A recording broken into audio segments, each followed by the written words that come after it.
Hindi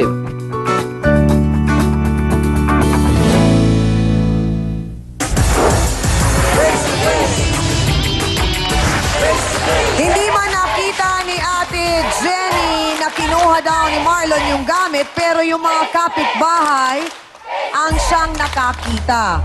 Tapos, nung pinuntahan mo ang lola, kinausap mo, anong paliwanag?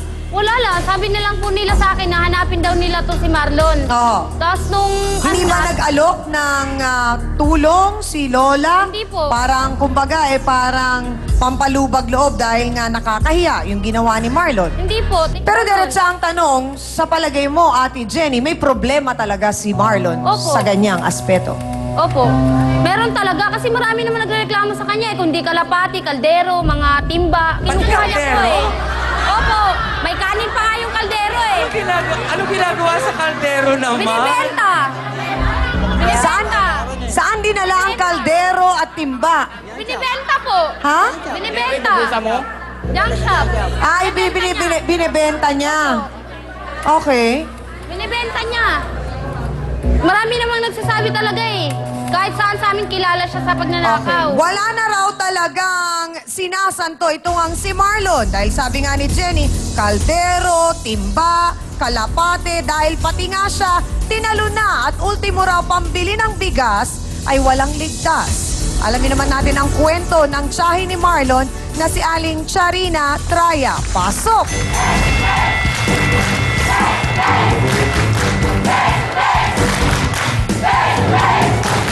Ate Charina, magkano naman po ang nakuha sa inyo ni Marlon?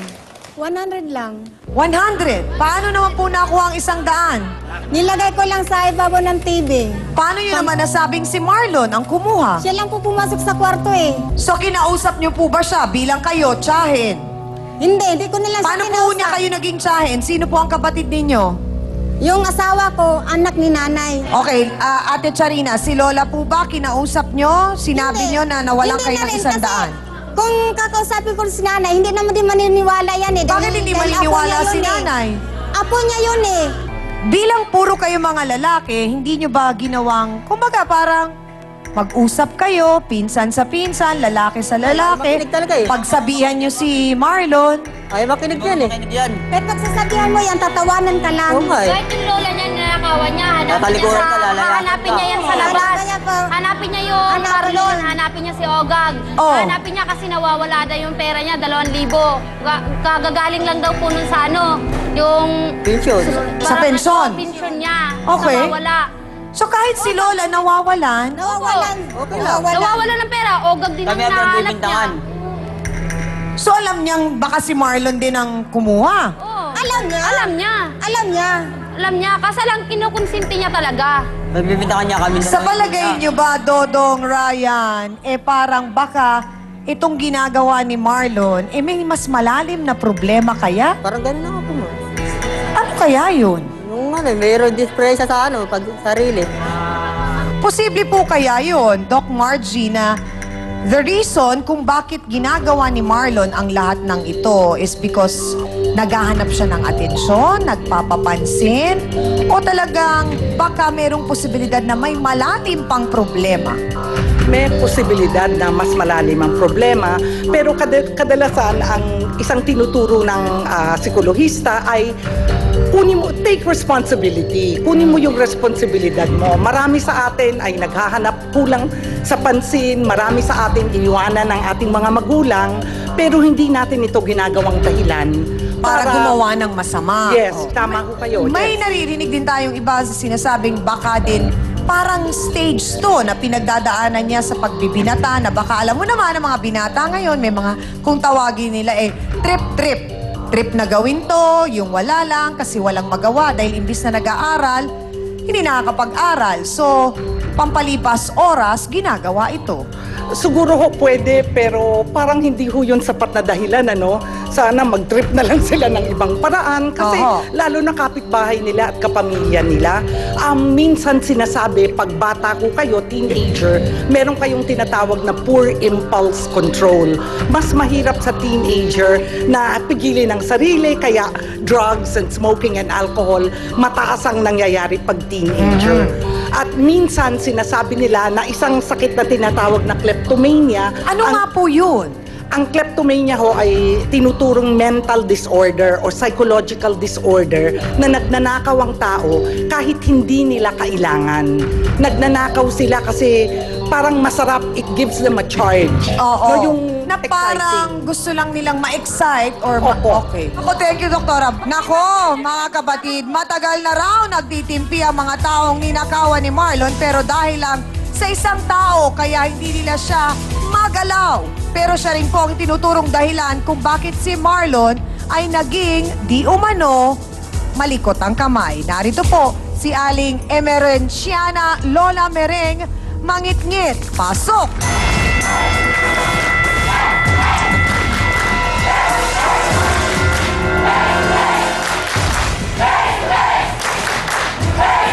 Lola, magandang araw po sa inyo. La, upo na po kayo, La. Bakit po sinasabi nila may problema daw po kay Marlon? Yun nga sinasabi nila, Apo.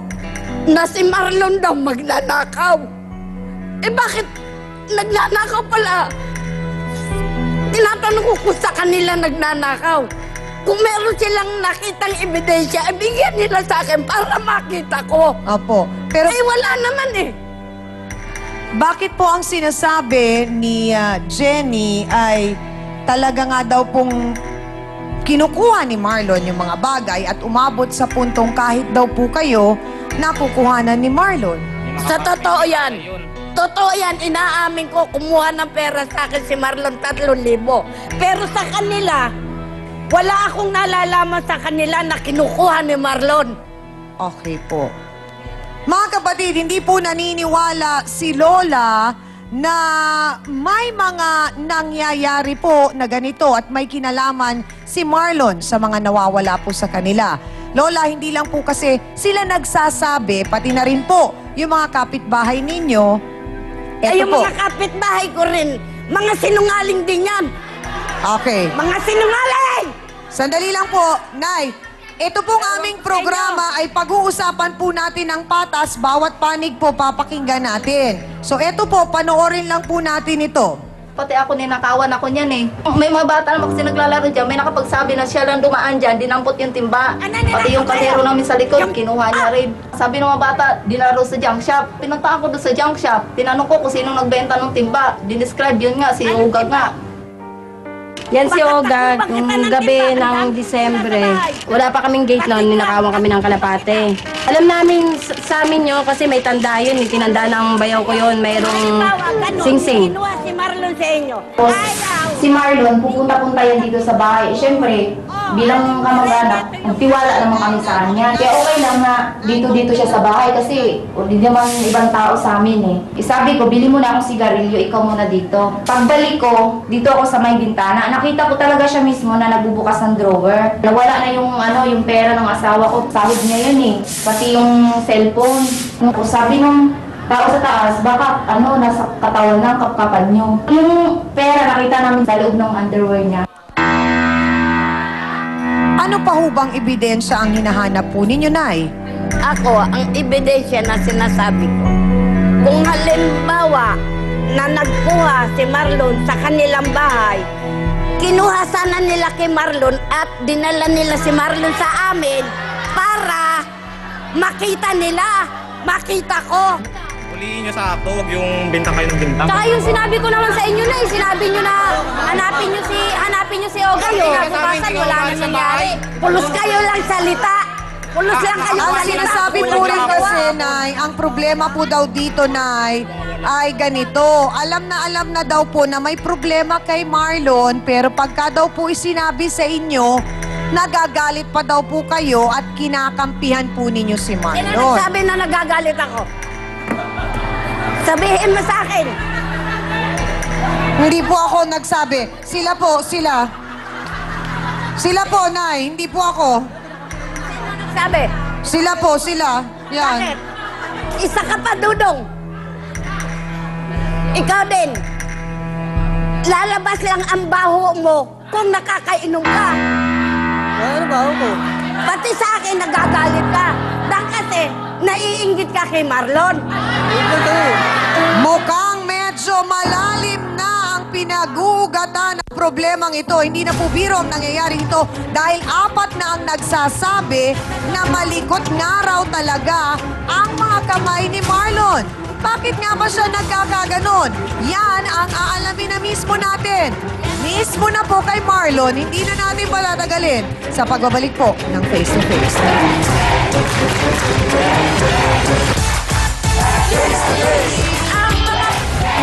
Tanda mo kung anong suot mo nung Martes? Anong suot mo nun? Jersey po. Jersey.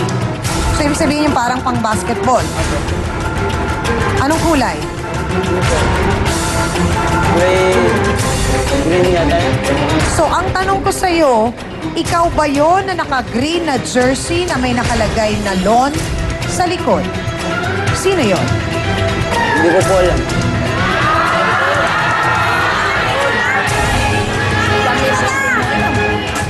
Miss Amy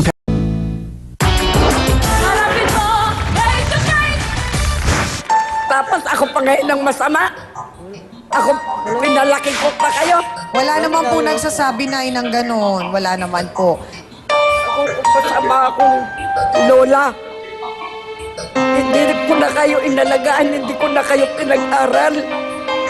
Kayo pinag-aaral ko hanggang gusto ninyo. Kayo lang nang ayaw. Hindi mo namin kayo ninakaway. Yan lang siya nagnanakaw sa inyo. Bakit pati sa amin magagalit kayo? Naibalikan lamang po natin, paano po bang nangyaring naiwan si Marlon sa inyo po? Nung maliit pa yan si Marlon, Aho.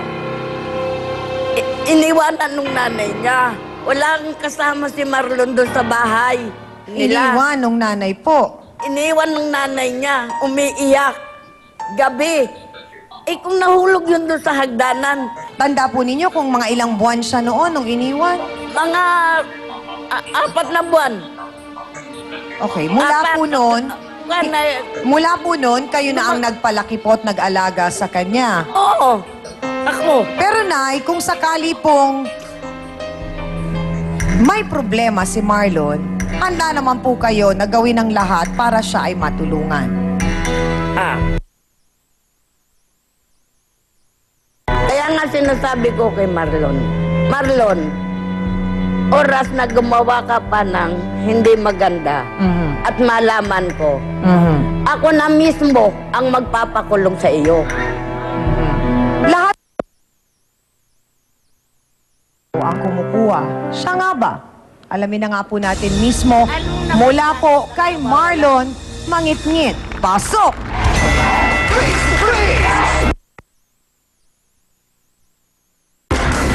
Marlon, nako, sandali lang!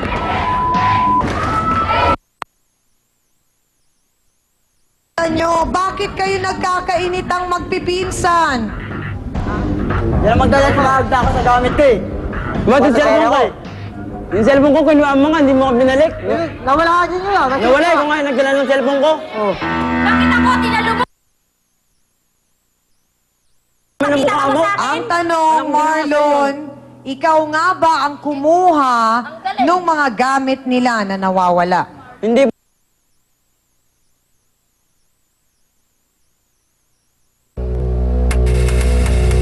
Po, Nasaan ka nung Martes ng gabi? sa ano po, sa baba po, sa barkada ko po. Okay. Tawag mo nun? Jersey po. Jersey. Anong kulay? Ano po? Kulay green yata yan.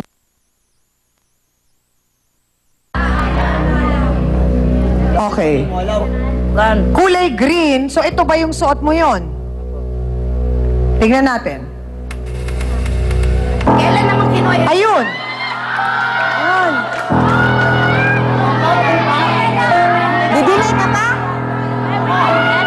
Okay, sige, sandali lang, sandali lang. So, ang tanong ko sa'yo, ikaw ba yon na sa likod? Sino yon? Hindi ko po alam.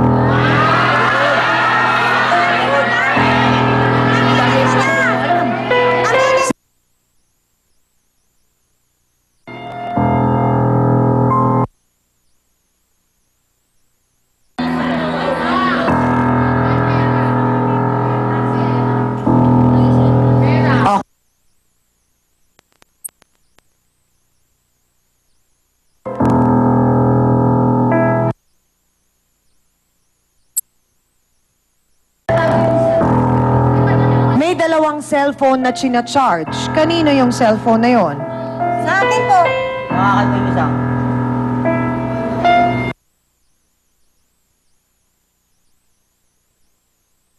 Pera at silver na bracelet. Kinuha mo ang cellphone.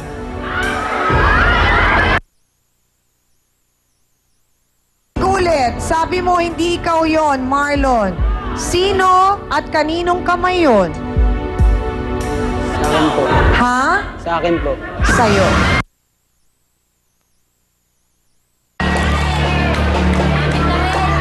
Okay. Bakit mo nagawang kunin ang mga yon? Anong Kasi po pag ni Lola, parang may bumubulong po sa isip ko.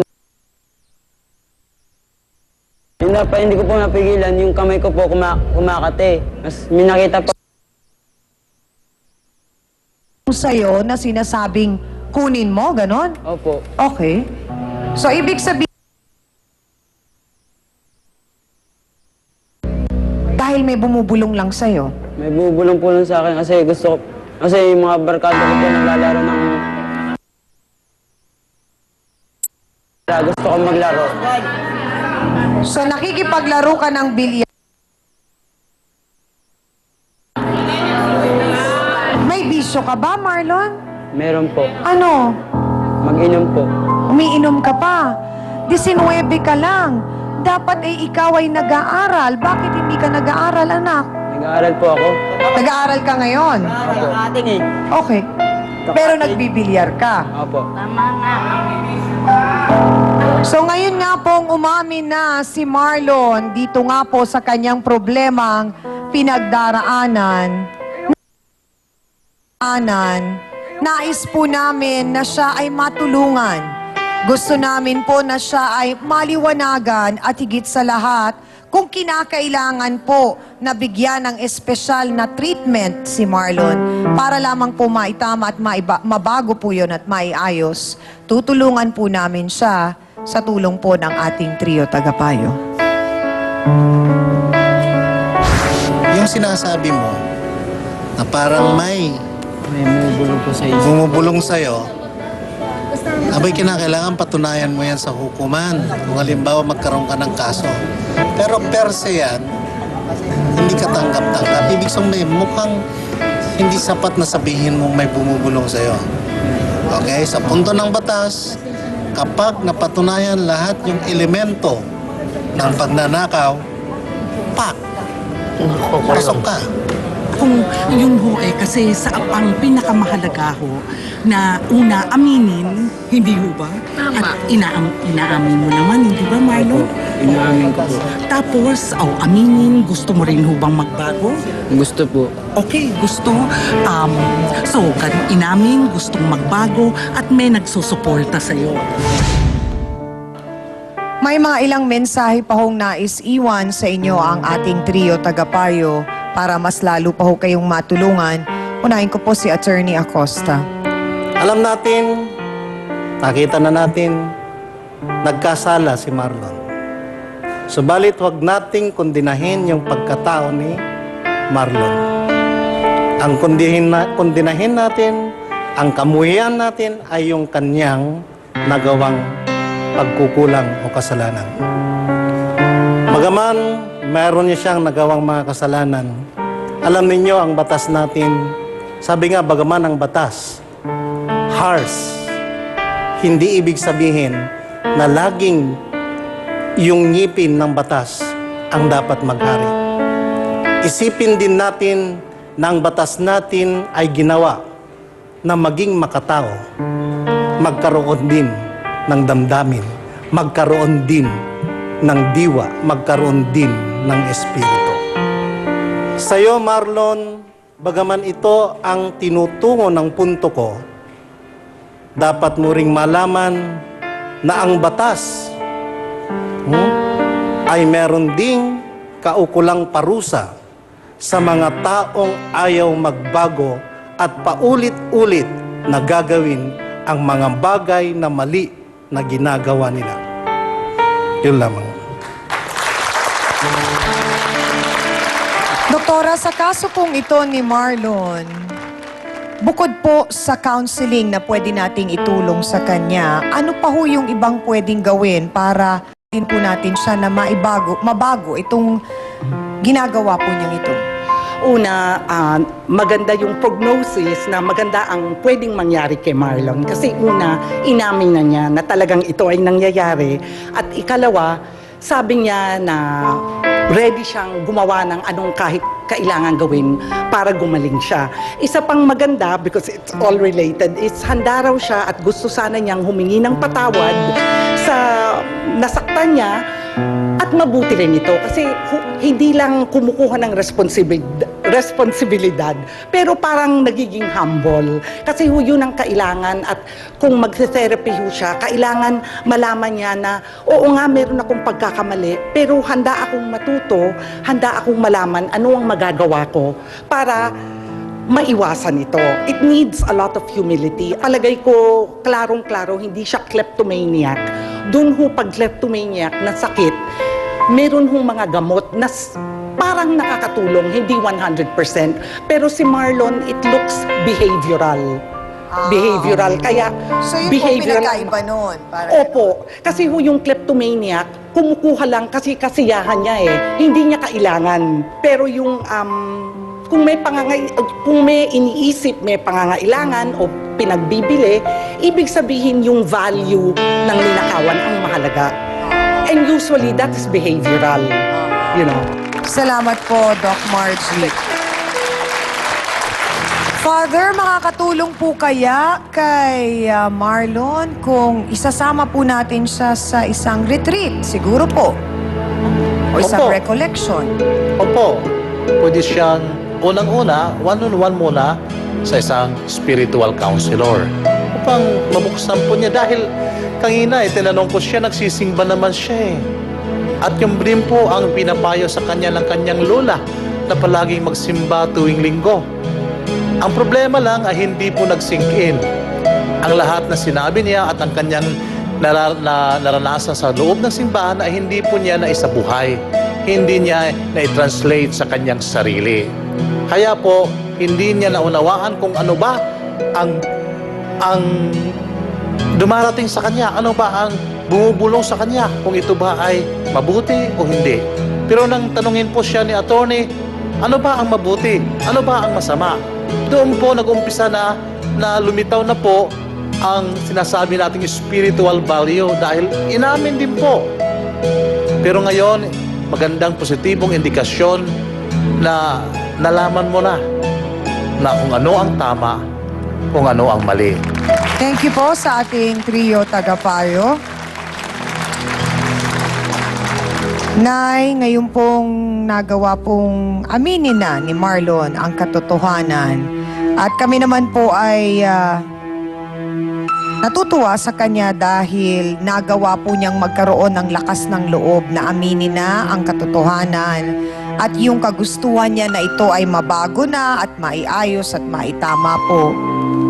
Kailangan po talaga ng suporta ni Marlon.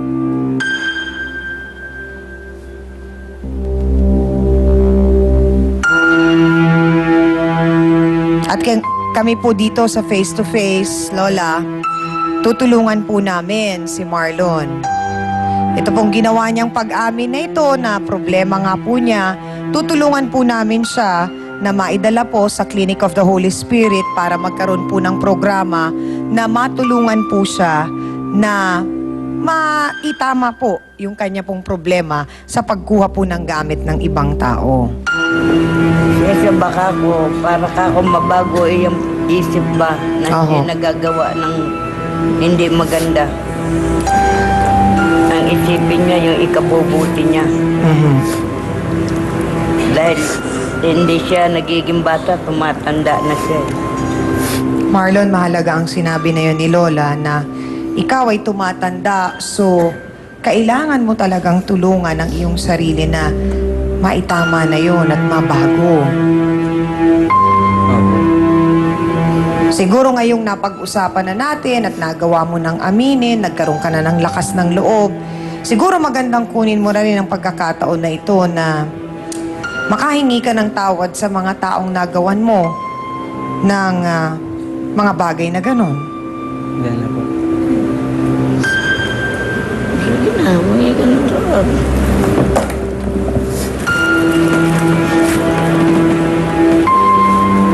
Yeah. Sa huwag mo na ulitin. Dahil ba tao na, huwag na gawin yun, lalo kay Lola. Hindi.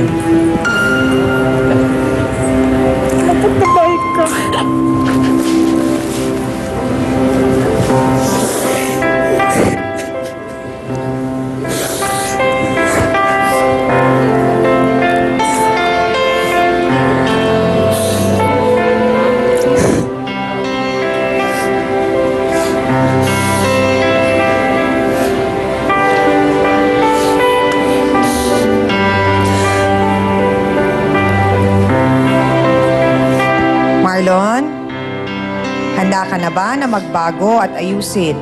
Handa na po. Ha? Handa na po. Okay. So hangad namin na maging maayos ang buhay mo na sana, Dodong Ryan, suportahan niyo siya at ganun din kay Aling Charina at kay Jenny. Maraming salamat sa tiwalang binigay ninyo sa aming programa.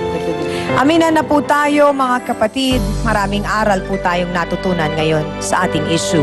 Marami po sa atin ang napakadaling humusga. Minsan may naririnig lang tayong kwento ay agad na tayong nagbibigay ng ating mga komento kahit hindi natin alam ang totoong pangyayari. Kaya sana, huwag tayong basta-basta nagkukundina, lalo na kung hindi naman natin alam ang pinagdaraanan ng iba. Panawagan din po namin sa face-to-face para sa mga kapitbahay po ni na Marlon. Huwag po sana nating husgahan si Marlon. Bagkus, tulungan po natin siya, suportahan natin siya tungo po sa layunin niyang pagbabago.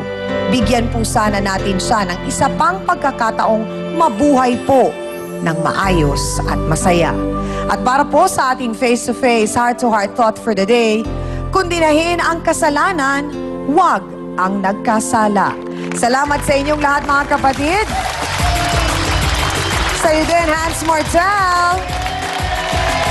Thank you, Dance Squad. Sa iyo, B1 at B2. Sa ating pong mahal na trio, Tagapayo. At ang ating mga sausawero at sausawera sa studio. Sa ating mga bisitang nagtiwala po at nagbahagi ng kanilang tunay at totoong kwento ng buhay. Sa lahat po ng ating mga sausawero at sausawera online worldwide, salamat po sa inyong suporta.